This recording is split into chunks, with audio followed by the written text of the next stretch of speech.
आज की क्लास में हम लोग डाइलेक्ट्रिक्स के बारे में पढ़ने वाले हैं। डाइलेक्ट्रिक्स हम लोग उन मटेरियल्स को बोलेंगे जिनमें कोई भी फ्री इलेक्ट्रॉन नहीं होगा, यानी कि इंसुलेटर्स। तो डाइलेक्ट्रिक बेसिकली इंसुलेटर ही है। तो इंसुलेटिंग मीडियम को ही हम लोग क्या बोलेंगे? डाइलेक्ट्रिक मीडियम बोलेंगे। हमारे पास दो तरह के डाइलेक्ट्रिक होते हैं, एक को बोलते हैं हम लोग नॉन पोलर डाइलेक्ट्रिक और एक को बोलते हैं polar dielectric. Non polar and polar, दो तरह के डाइलेक्ट्रिक होते हैं। एक एक करके दोनों को हम लोग देख लेते हैं। सबसे पहले बात कर रहे हैं नॉन पोलर डाइलेक्ट्रिक्स की। Non polar dielectrics, non polar dielectrics हम लोग उनको बोलेंगे जिनके एटम मॉलिक्यूल का नेट डाइपोल मोमेंट क्या रहेगा? जीरो रहेगा। यानी कि पॉजिटिव निगेटिव चार्ज ना सिमेट्रिक तरीके से अरेंज होते हैं जिनके एटम मॉलिक्यूल के। अगर मैं बोलूं कि ये पॉजिटिव चार्ज है तो निगेटिव चार्ज बिल्कुल इसके चारों तरफ क्या रहे? सिमेट्रिक तरीके से अरेंज रहे, ताकि निगेटिव पॉजिटिव का हम लोग जो सेंटर बोले, निगेटिव चार्ज का सेंटर और पॉजिटिव चार्ज का सेंटर एक्चुअल में क्या हो जाए? कोइंसाइड कर जाए। तो ये इलेक्ट्रॉन क्लाउड मैंने बनाया, ये पॉजिटिव चार्ज। इक्विवेलेंटली मैं इसको बनाना चाहूं तो निगेटिव पॉजिटिव, पॉजिटिव चार्ज के सेंटर पे ही निगेटिव चार्ज का सेंटर कोइंसाइड हो जाए तो इसका नेट डाइपोल मोमेंट कितना हो जाएगा? जीरो हो जाएगा। और अगर लॉजिकली समझना है तो ऐसे समझिए, positive charge negative charge uniformly symmetric तरीके से अगर डिस्ट्रीब्यूटेड है तो डाइपोल मोमेंट का डायरेक्शन किधर होता है? Negative to positive. तो निगेटिव टू पॉजिटिव इधर से भी बिल्कुल सिमिलर तरीके से चारों तरफ से क्या एक दूसरे के इफेक्ट को कैंसिल आउट कर देंगे। नेट डाइपोल मोमेंट कितना हो जाएगा? जीरो हो जाएगा। तो नॉन पोलर डाइलेक्ट्रिक्स जो होंगे उनके एटम मॉलिक्यूल का नेट डाइपोल मोमेंट कितना रहेगा? जीरो रहेगा। लेकिन इनके ऊपर अगर हम लोग फील्ड अप्लाई करें, तो ये क्या होगा? पोलर डाइलेक्ट्रिक में चेंज हो जाएगा, यानी कि इसके पास नेट डाइपोल मोमेंट आ जाएगा। तो नॉन पोलर डाइलेक्ट्रिक्स होंगे जिनका डाइपोल मोमेंट कितना मॉलिक्यूल का और एटम का? जीरो होगा। लेकिन इसको अगर एक्सटर्नल फील्ड में रखा जाए, एक्सटर्नल फील्ड अप्लाई किया जाए, तो क्लियरली देखिए पॉजिटिव नेगेटिव का सेंटर एक जगह, जैसे एक्सटर्नल फील्ड में रखेंगे पॉजिटिव नेगेटिव पे फोर्स अलग अलग लगेगा और एक नेट डाइपोल मोमेंट क्या होगा? डेवलप हो जाएगा। तो एक्सटर्नल फील्ड में अगर मैं इसको रख रहा हूं, इस पे एक्सटर्नल फील्ड अप्लाई किया गया ई एक्सटर्नल, तो क्या होने वाला है? इसके एटम मॉलिक्यूल का ये पॉजिटिव चार्ज और निगेटिव चार्ज जो इलेक्ट्रॉन क्लाउड है वो कुछ ऐसे शिफ्ट हो जाएगा। समझ में आ रहा है? निगेटिव इधर, पॉजिटिव वाले पे फोर्स किधर लगेगा? फील्ड की डायरेक्शन में, और निगेटिव वाले पे फोर्स किधर लगेगा? फील्ड के अपोजिट डायरेक्शन में। तो निगेटिव पॉजिटिव दोनों का सेंटर क्या हो जाएगा? अलग अलग हो जाएगा। तो अब हमारे पास एक नेट डाइपोल मोमेंट डेवलप हो गया, negative to positive charge, negative charge का सेंटर और पॉजिटिव चार्ज इसके बीच में सेपरेशन आ गया और नेट डाइपोल मोमेंट। अब डाइपोल मोमेंट की वैल्यू जीरो नहीं है, यहां पर डाइपोल मोमेंट की वैल्यू इसकी कितनी थी? जीरो थी। समझ में आ रहा? तो ये हमारे पास हो जाएंगे non polar dielectrics. Non polar dielectrics को एक्सटर्नल फील्ड में रखेंगे, due to displacement, positive negative charge के डिस्प्लेसमेंट की वजह से क्या होगा? नेट डाइपोल मोमेंट आएगा। अब बात कर लेते हैं हम लोग पोलर डाइलेक्ट्रिक्स की।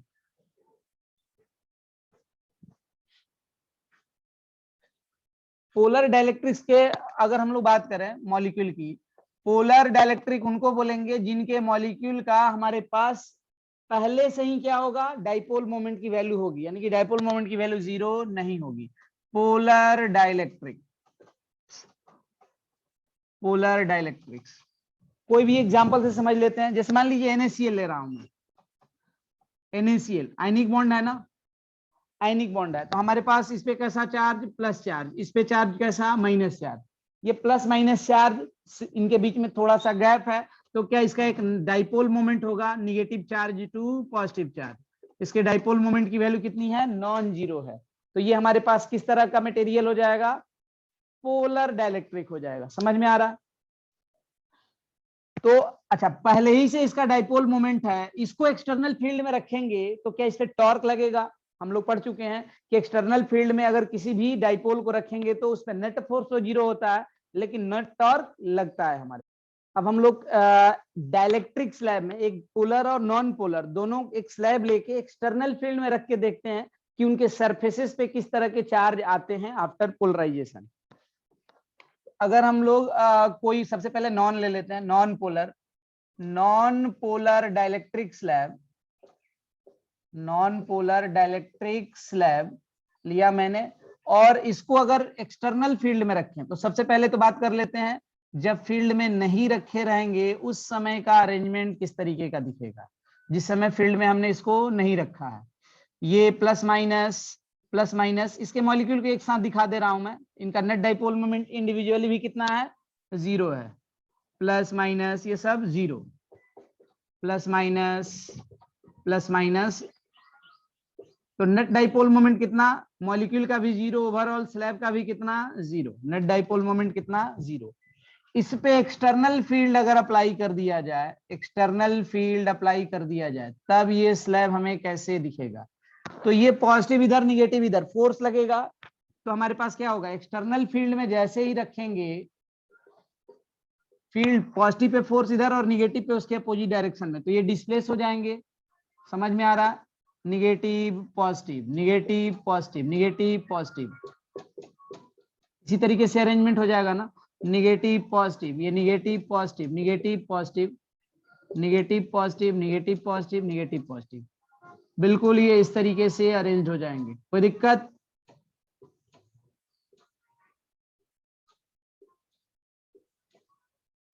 अच्छा, अगर हम लोग देखेंगे बीच के चार्ज, ये बाउंड्री पे डाइलेक्ट्रिक स्लैब के इस वाले बाउंड्री पे कैसे चार्ज आ गया, निगेटिव, और इस वाले बाउंड्री पे कैसा चार्ज आ गया, पॉजिटिव। बीच के चार्जेस को आप अगर देखोगे तो ये एक दूसरे को कंपनसेट कर लेंगे, प्लस माइनस के साथ। समझ में आ रहा? तो इस अरेंजमेंट को अगर हम लोग दिखाना चाहें तो ऐसे दिखा सकते हैं, एक्सटर्नल फील्ड लगाने के बाद इधर कौन से चार्ज, ये चार्ज इधर निगेटिव, इधर कौन से चार्ज, इस वाले सरफेस पे, इस वाले सरफेस पे पॉजिटिव चार्ज। इन चार्जेज को ना बाउंड चार्ज बोलते हैं, या तो पोलराइज चार्ज या फिर इंड्यूस चार्ज। इधर चार्ज कैसा आया, निगेटिव, इसका अगर डेंसिटी लिखूं मैं माइनस सिग्मा आई, और ये क्या हो जाएगा, प्लस सिग्मा आई। तो इस सरफेसेस पे जो चार्ज आए हैं माइनस क्यू आई लिख दूं, और इधर वाले को मैं प्लस क्यू आई, तो इसको इंड्यूस चार्जेज बोलते हैं। लेकिन इसमें इंड्यूस होने का तरीका मेटल से क्या है, अलग है। इसको ना बहुत बार बाउंड चार्ज भी बोला जाता है। ये चार्ज इस सरफेसेस पे हो गया ना, या पोलराइज चार्ज भी, एक्सटर्नल फील्ड में रखने के बाद इस तरीके का अरेंजमेंट हुआ, निगेटिव पॉजिटिव चार्ज डिस्प्लेस होके इस मैनर में आ गए हमारे पास। तो ये जो चार्ज है हमारे पास, इसको बाउंड चार्ज भी बोलेंगे हम लोग, क्यू सफिक्स बी से लिखा जाता है, या फिर इसको पोलराइज्ड भी बोलते हैं, पोलराइज्ड चार्ज, पोलराइजेशन के बाद ये हमारे पास आया। समझ में आ रहा? वैसे ये दोनों वर्ड ज्यादा यूज किए जाएंगे, बाउंड चार्जेस, जो डाइलेक्ट्रिक स्लैब के सरफेसेस पे हमारे पास क्या हो जा रहा है, आ जा रहा है after application of external field. तो अगर हम लोग नॉन पोलर डाइलेक्ट्रिक की बात करें, तो जो फील्ड अप्लाई करने के बाद एक्चुअल में क्या हुआ है, इनके मॉलिक्यूल के जो पॉजिटिव निगेटिव चार्ज है, इनके डिस्प्लेसमेंट की वजह से क्या हो रहा है, हमारे पास नेट डाइपोल मोमेंट डेवलप हो रहा है। पोलर डाइलेक्ट्रिक स्लैब का देख लेते हैं क्या होगा। पोलर पे भी इसी तरीके का होगा, लेकिन वहां ना रोटेशन का इफेक्ट ज्यादा रहेगा, बिकॉज पहले से ही उसमें हर मॉलिक्यूल के डाइपोल मोमेंट की वैल्यू है। अगर मैं एक पोलर डाइलेक्ट्रिक को पहले ही से दिखाऊं, किसको, पोलर डाइलेक्ट्रिक को, पोलर डाइलेक्ट्रिक स्लैब है, पोलर डाइलेक्ट्रिक स्लैब लिया मैंने पहले ये, तो हम लोग इसको रिप्रेजेंट करना होगा तो कैसे करेंगे, इसके जो मॉलिक्यूल हैं उनका नेट डाइपोल मोमेंट पहले ही से है, लेकिन due to thermal agitation, thermal temperature की वजह से उनका वाइब्रेशन होते रहेगा, और उसका ओरिएंटेशन सबका क्या होगा, रेंडमली अरेंज रहेगा। तो मान लीजिए ये पहला मॉलिक्यूल मैंने दिखा दिया, निगेटिव पॉजिटिव अलग अलग डाइपोल मोमेंट है, ये निगेटिव पॉजिटिव, ये निगेटिव पॉजिटिव, इस तरीके से दिखा दीजिए कहीं पे भी, पॉजिटिव निगेटिव, इस तरीके से रेंडमली हर जगह क्या है, अरेंज है, पॉजिटिव निगेटिव।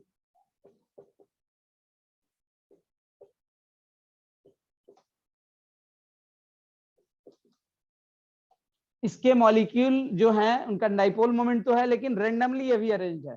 जैसे ही इनके ऊपर एक्सटर्नल फील्ड अप्लाई किया जाएगा, जैसे ही एक्सटर्नल फील्ड अप्लाई किया जाएगा, हमें पता है डाइपोल पे एक्सटर्नल फील्ड में टॉर्क लगता है, और वो फील्ड की डायरेक्शन में क्या होता है, शिफ्ट होना चाहेगा, उधर ही ओरिएंटेशन अपना रखना चाहेगा। अगर ये डाइपोल है, डाइपोल को एक्सटर्नल फील्ड में रखेंगे तो इस पे टॉर्क लगेगा, और वो फील्ड की डायरेक्शन में अरेंज हो जाता। तो ये किधर, ये निगेटिव पॉजिटिव, इधर ऐसे ये निगेटिव पॉजिटिव, इस तरीके से समझ में आ रहा, निगेटिव पॉजिटिव इस तरीके से हम लोग दिखा देंगे। यही डायरेक्शन होगा ना डाइपोल का डायरेक्शन, निगेटिव टू पॉजिटिव। तो ये फील्ड की डायरेक्शन में ही क्या होगा, इनका ओरिएंटेशन होने लगेगा। तो फाइनली हम लोग देख सकते हैं, इसको लिखना चाहे एक्सटर्नल फील्ड में ये सारा काम हुआ, एक्सटर्नल फील्ड की तरफ ओरिएंट हो गए। तो यहाँ पर स्लैब के इस वाले सरफेसेस पे कौन से चार्ज, निगेटिव चार्ज, और स्लैब के इस वाले सरफेसेस पे कौन से चार्ज, पॉजिटिव चार्ज आके बाउंड हो गए हैं। इनको हम लोग क्या बोलेंगे, बाउंड चार्ज या फिर इंड्यूस्ड चार्ज, बाउंड या फिर इंड्यूस चार्ज। इधर Q, ये माइनस क्यू आई लिख दे रहा हूं, ये प्लस क्यू आई, या फिर इसका दूसरा और क्या नाम होगा, माइनस क्यू बी, इधर वाले को क्या बोल देंगे, प्लस क्यू बी, या पोलराइज्ड वाला भी। वैसे पोलराइज्ड ये ज्यादा वर्ड यही दोनों यूज किए जाते हैं, समझ में आ रहा। तो ये बाउंड चार्जेस हमारे पास हो गए। हम लोगों ने देखा पोलर डाइलेक्ट्रिक हो या नॉन पोलर डाइलेक्ट्रिक हो, दोनों को अगर हम लोग एक्सटर्नल फील्ड में रखेंगे तो उसका नेट डाइपोल मोमेंट किधर हो जाएगा, एक्सटर्नल फील्ड की डायरेक्शन में हो जाएगा। तो अगर हम लोगों ने कोई ये स्लैब लिया है, पोलर हो या फिर नॉन पोलर हो, पोलर होगा तो ड्यू टू मेनली किसकी वजह से, ड्यू टू रोटेशन, टॉर्क लगेगा ना एक्सटर्नल फील्ड में। और अगर नॉन पोलर होगा तो पॉजिटिव निगेटिव चार्ज के बीच में जो फोर्स लग रहा है उनके डिस्प्लेसमेंट की वजह से नेट हमारे पास डाइपोल मोमेंट फील्ड की डायरेक्शन में आता है। तो ये स्लैब है, पोलर भी हो सकता है, नॉन पोलर भी हो सकता है। इसको अगर एक्सटर्नल फील्ड में हम लोग रखेंगे, इसके ऊपर क्या किया जाए, एक्सटर्नल फील्ड अप्लाई किया जाए, तो क्या सिचुएशन होने वाली है, एक्सटर्नल फील्ड हमने अगर अप्लाई की तो इधर कौन से चार्ज, मैं पूरा डायग्राम नहीं बना रहा हूं, इधर कौन से चार्ज, निगेटिव, और ये चार्ज कौन से, पॉजिटिव चार्ज, जिनको हम लोग इंड्यूस चार्ज या फिर बाउंड चार्ज बोल रहे हैं। कौन से चार्ज, इनको इंड्यूस चार्ज या फिर bound charge, plus Q I minus Q I. और अगर चार्ज डेंसिटी की बात, तो दूसरा इसका नाम क्या होगा, बाउंड चार्ज या पोलराइज्ड चार्ज भी बोल सकते हैं आप, क्यू सफिक्स बी। अब खुद देखिए, जहां पर डाइलेक्ट्रिक प्रेजेंट है वहां पर नेट फील्ड की वैल्यू क्या होगी, तो एक्सटर्नल का डायरेक्शन तो इधर है, ई एक्सटर्नल, इधर पॉजिटिव इधर निगेटिव, इसकी वजह से ये इंड्यूस या बाउंड चार्ज की वजह से अंदर में फील्ड किधर है, पॉजिटिव टू निगेटिव। यहां पर ये इंड्यूस इलेक्ट्रिक फील्ड का डायरेक्शन इधर है, इंड्यूस इलेक्ट्रिक फील्ड का डायरेक्शन इधर है। तो net electric field inside dielectric, inside dielectric, inside dielectric अगर हम लोग बात करें, नेट इलेक्ट्रिक फील्ड की वैल्यू क्या होगी, नेट इलेक्ट्रिक फील्ड एक्सटर्नल, और ये इंड्यूस वाला इधर है, तो क्या एक्सटर्नल जितना है उससे कम हो जाएगा, ई एक्सटर्नल माइनस ई आई, यानी कि एक्सटर्नल फील्ड की वैल्यू हमारे पास जहां डाइलेक्ट्रिक मौजूद है वहां पर क्या हो जाएगी, कम हो जाएगी। इसको ना हम लोग परमिटिविटी एप्सिलॉन आर और परमिटिविटी के टर्म में लिख सकते हैं, परमिटिविटी ऑफ डाइलेक्ट्रिक या मीडियम। मैं आपको पीछे वाला एक टर्म याद दिलाता हूं, हम लोगों ने ये टॉपिक पढ़ा है, दो चार्ज Q1 Q2 हैं, इसको किसी दूसरे मीडियम में ले जाके रखें तो इनके बीच का फोर्स क्या हो जाता था, रिड्यूस हो जाता था, कितना टाइम, एप्सिलॉन आर टाइम। अभी इस पे अगर फोर्स F लग रहा है, ये मीडियम एयर है, इसको किसी दूसरे मीडियम में लेके चले जाएं जहां पर रिलेटिव परमिटिविटी वैल्यू कितनी थी, एप्सिलॉन आर, तो ये चार्ज इस पे जो फोर्स लगा रहा था, ये फोर्स की वैल्यू क्या हो जाएगी, एप्सिलॉन आर टाइम्स रिड्यूस हो जा रही थी। ये पढ़ा हम लोगों ने, फोर्स रिड्यूस हो रहा है मतलब फील्ड की वैल्यू रिड्यूस हो रही, तभी तो फोर्स क्या होगा, रिड्यूस होगा। तो फोर्स एप्सिलॉन आर टाइम्स कम हो रहा है, तो इलेक्ट्रिक फील्ड भी वहां पर क्या हो रही होगी, एप्सिलॉन आर टाइम रिड्यूस हो रही होगी। ठीक उसी कॉन्सेप्ट से हम लोग यहाँ पर डायरेक्टली बोल सकते हैं कि एक्सटर्नल फील्ड की वैल्यू डाइलेक्ट्रिक स्लैब जहां मौजूद है वहां पर क्या हो गया, कम हो गया है। ये जितना कम हुआ उसको ऐसे लिख सकते हैं ना, E external divided by epsilon R. अब एप्सिलॉन आर टाइम्स ये क्या हो जाएगा, कम हो जाएगा, जहां एप्सिलॉन आर क्या हो जाएगा, इस डाइलेक्ट्रिक की रिलेटिव परमिटिविटी, इस डाइलेक्ट्रिक की क्या होगी, ये रिलेटिव परमिटिविटी। तो इस चैप्टर में रिलेटिव परमिटिविटी के लिए हम लोग एक और सिंबल फ्रीक्वेंटली यूज करेंगे, के। कौन सा symbol, relative permittivity, relative permittivity of a dielectric. इसका जो सिंबल लिखा जाएगा एप्सिलॉन आर या फिर के, ये दोनों वर्ड दोनों एक ही चीज है, सिंबल अब के भी यूज करेंगे, पिछले चैप्टर में यूज नहीं कर रहे थे बिकॉज के अलग टर्म के लिए यूज हो रहा था, यहाँ पर के वर्ड भी यूज होगा, एप्सिलॉन आर के दोनों फ्रीक्वेंटली यूज होता है। तो अगर हम लोग कोई डाइलेक्ट्रिक एक्सटर्नल फील्ड अगर किसी डाइलेक्ट्रिक के ऊपर अप्लाई करेंगे तो वहां पर फील्ड की वैल्यू क्या हो जाएगी, कम हो जाएगी। कितना टाइम्स, जितना उस मीडियम के डाइलेक्ट्रिक कांस्टेंट की वैल्यू होगी। तो मान लीजिए ये यहाँ पर एक्सटर्नल फील्ड की वैल्यू हमारे पास दी हुई है, ये फील्ड यहाँ पर थी मान लीजिए इस रीजन में 20 न्यूटन पर कूलम, ये वैल्यू थी यूनिफॉर्म। यहाँ पर मैंने एक डाइलेक्ट्रिक रखा, यहाँ पर मैंने एक डाइलेक्ट्रिक रख दिया, तो डाइलेक्ट्रिक के अंदर में हमें फील्ड की वैल्यू बतानी है कितनी होगी, इसके डाइलेक्ट्रिक कांस्टेंट की वैल्यू लेट से कितनी है, 4 है। तो इनसाइड डाइलेक्ट्रिक नेट कितना हो जाएगा, net electric field inside dielectric कितनी वैल्यू हो जाएगी, 20 डिवाइडेड बाई 4 यानी कि 5 न्यूटन पर कूलम। अब हम लोग बात करेंगे पोलराइजेशन वेक्टर की। पोलराइजेशन वेक्टर डिफाइन किया जाता है नेट किसी भी रीजन में net dipole moment per unit volume. कोई डाइलेक्ट्रिक हमारे पास मीडियम है तो वहां पर उस मीडियम का हमारे पास पोलराइजेशन वेक्टर कैसे डिफाइन करेंगे, net dipole moment per unit volume. ये एक वेक्टर क्वांटिटी है, कैपिटल पी से इसको क्या करेंगे, रिप्रेजेंट करेंगे। हमने आसान कैलकुलेशन के लिए एक क्यूबॉइड शेप का डाइलेक्ट्रिक लिया, इस डाइलेक्ट्रिक के ऊपर हमने एक्सटर्नल फील्ड अप्लाई की, क्या की, एक्सटर्नल फील्ड अप्लाई की। ये मैंने होमोजीनियस डाइलेक्ट्रिक लिया है। होमोजीनियस डाइलेक्ट्रिक का मतलब एक्सटर्नल फील्ड अप्लाई करने के बाद जो इसके सारे डाइपोल जो अरेंज होंगे उसका कितना भी हिस्सा लीजिए छोटा सा, यहां से यहां से यहां से सब जगह का डाइपोल मोमेंट क्या आएगा, बराबर आएगा। बीच में इसके सारे डाइपोल अरेंज हो रहेंगे ना, तो किसी भी पर्टिकुलर स्मॉल स्मॉल वॉल्यूम कहीं से भी उठाइए, सबका डाइपोल मोमेंट क्या आएगा, यूनिफॉर्म तरीके से आएगा। तो एक्सटर्नल फील्ड अप्लाई करने पे बाउंड चार्जेज इस पे कैसे आ जाएंगे, पॉजिटिव चार्ज इस वाले सरफेस पे, और इस वाले सरफेस पे कौन से चार्ज, निगेटिव चार्ज। ये समझ में आ रहा है ना कि पॉजिटिव निगेटिव इस वाले सरफेस पे। लेट से हमारे पास इस प्लेट इसका सरफेस एरिया अगर मैं ए बोल दे रहा हूं, सरफेस एरिया ए, ये वाली लेंथ कितनी है, एल है हमारे पास। तो डाइपोल मोमेंट इसका निकाल लीजिए पूरे का, और पोलराइजेशन वेक्टर जो हमें निकालना होगा, पोलराइजेशन वेक्टर कैसे निकलेगा, नेट डाइपोल मोमेंट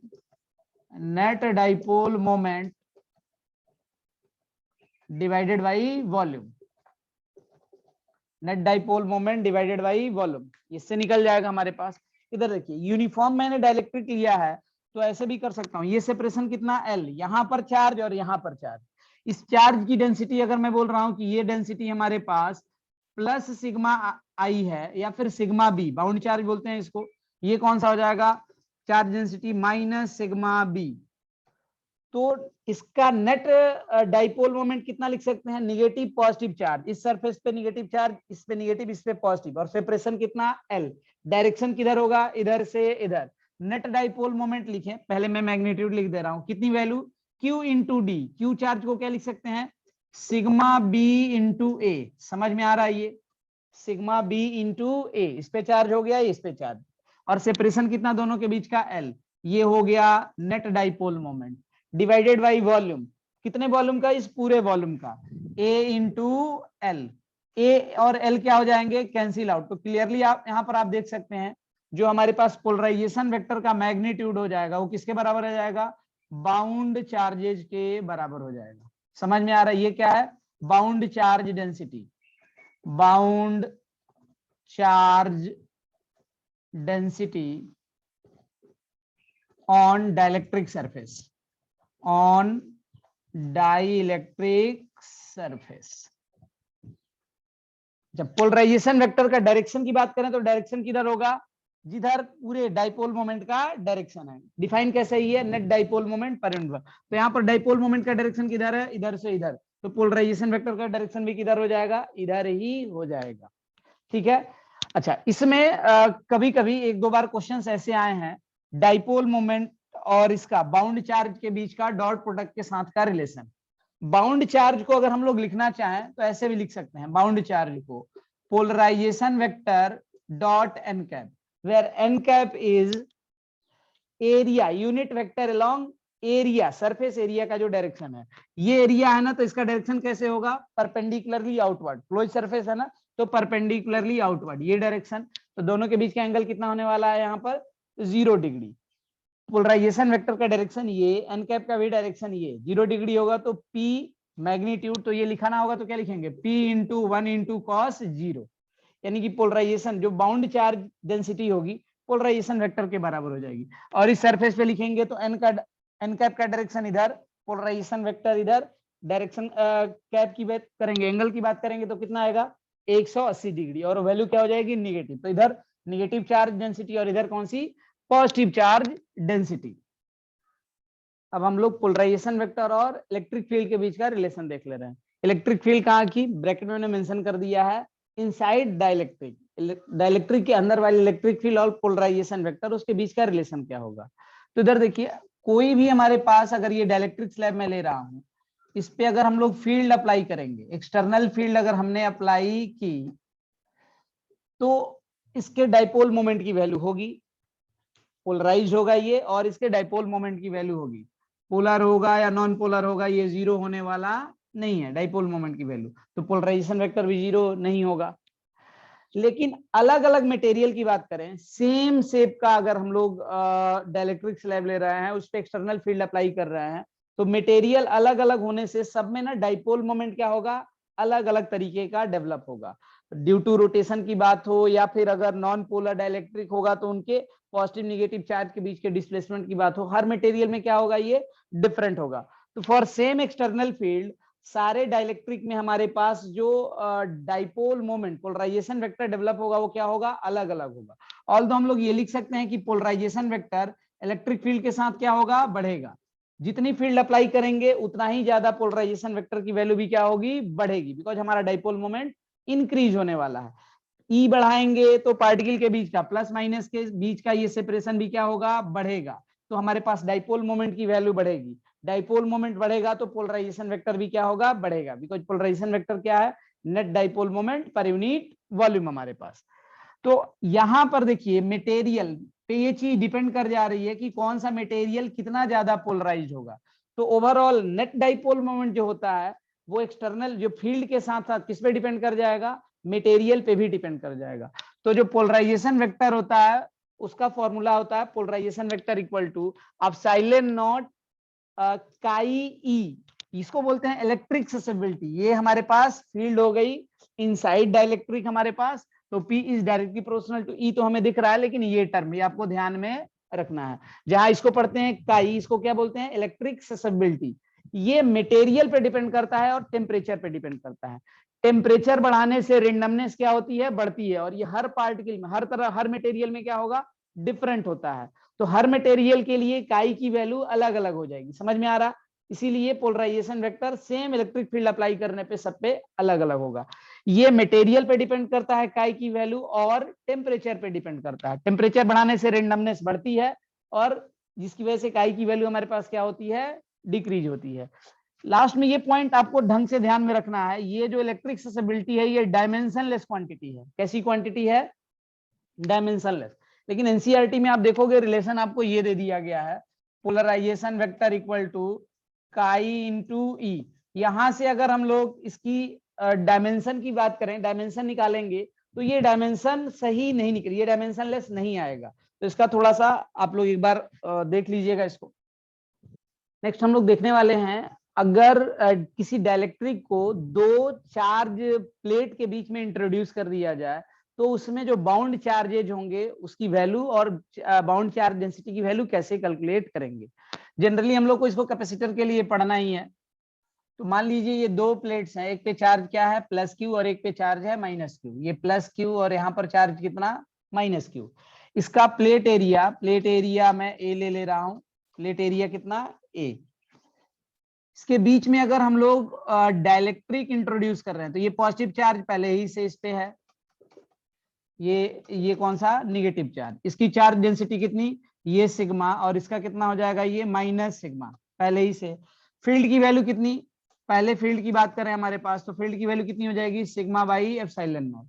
इसके बीच में अगर डाइलेक्ट्रिक को हम लोग रखें, इसके बीच में अगर डाइलेक्ट्रिक हम अपना इन दोनों प्लेट के बीच में रख दें, तो क्या होने वाला है, ये प्लस चार्ज तो ये फील्ड हो गई इस प्लस चार्ज की और इस निगेटिव चार्ज की वजह से। यहाँ पर क्या है, इलेक्ट्रिक फील्ड की वैल्यू है, और यहाँ पर इलेक्ट्रिक फील्ड है इधर से इधर। यहाँ पर अगर हमने डाइलेक्ट्रिक रखा, यहाँ पर अगर डाइलेक्ट्रिक रखा, तो एक्सटर्नल फील्ड में ये डाइलेक्ट्रिक क्या होगा, पोलराइज्ड होगा। इसके इस सरफेस पे कौन से चार्ज, निगेटिव चार्ज आके बाउंड हो जाएंगे, और इधर कौन से, पॉजिटिव चार्ज। ये चीज समझ में आ रही है, ये तो हम लोगों ने पढ़ा ही है अभी।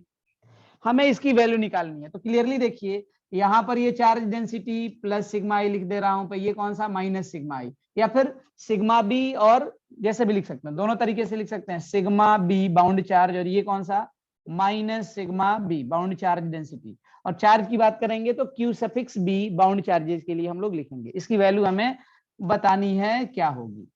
तो क्लियरली आप देखिए अंदर में फील्ड की वैल्यू, अंदर में फील्ड की वैल्यू ओवरऑल रिड्यूस तो हो ही गई है। तो नेट फील्ड इनसाइड लिखे हम लोग, E net inside dielectric, inside dielectric कितना हो जाएगा, E external minus E induce. External और इंड्यूस दोनों अपोजिट डायरेक्शन में है ना। एक्सटर्नल वाले का डायरेक्शन ये पॉजिटिव निगेटिव वजह से इधर था, इंड्यूस होने की वजह से डायरेक्शन किधर है, इसका ये इंड्यूस वाला डायरेक्शन इधर है, ये एक्सटर्नल वाला हो गया। समझ में आ रहा, एक्सटर्नल वाला कितना, सिग्मा बाई एप्सिलॉन नॉट, यही है ना, सिग्मा बाई एप्सिलॉन नॉट, यहाँ पर लिख दे रहा हूं मैं, सिग्मा बाई एप्सिलॉन नॉट।